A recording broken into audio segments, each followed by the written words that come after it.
Good evening, and welcome to The Daily Show with Josh Finelli. I am Josh Finelli, and tonight we have a special edition for you, Bias in the Media. The topic, the proposed building of the Muslim mosque in New York City. First, we'll hear from our very own Brett Campbell, covering the news report from the International Herald Tribune.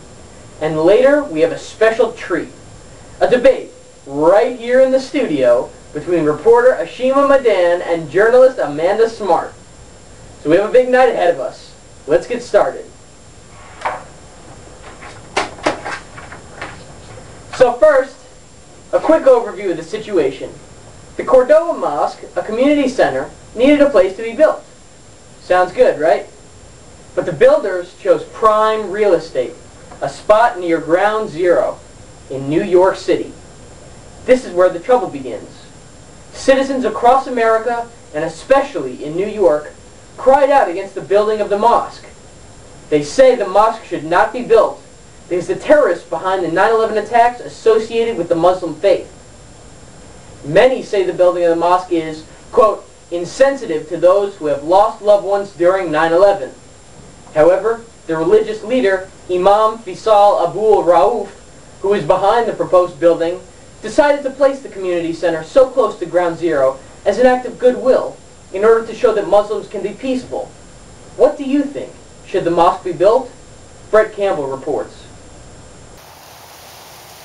Thanks, Josh. In Ann Barnard's recent article, Muslim Leaders Stand by Islamic Center Near Ground Zero, Ann Barnard equates Muslims to blacks in the respect that we were once racist against blacks, and granted we still are to a certain extent today.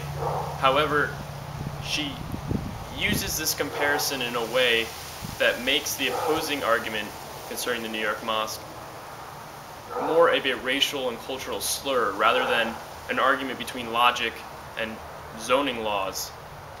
She uses the quote, "We want you to move. You offend us being where you are. This is not the right place for you to be," equating what the opposition says to the Muslim leaders to the white man who told Rosa Parks to move from the front seat of the bus 50, 60 years ago.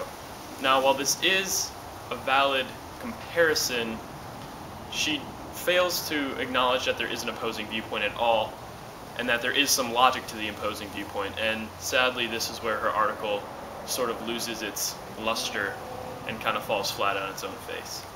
Back to you, Josh.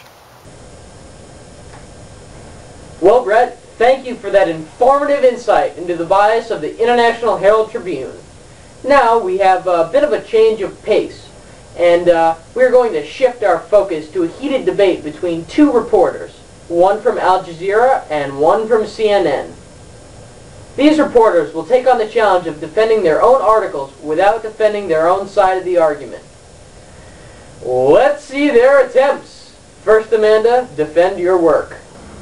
In my article, I give specific quotes from the chants of the opposition.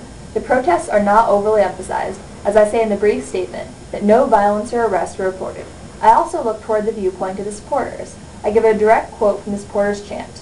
I mention Sarah Palin as an opponent, and President Obama and Mayor Bloomberg as supporters of the project. Both sides are examined equally, and all direct quotes are allowed for my readers to interpret these statements for themselves, as opposed to creating bias and paraphrasing. Now, Ashima, it's your turn to question her.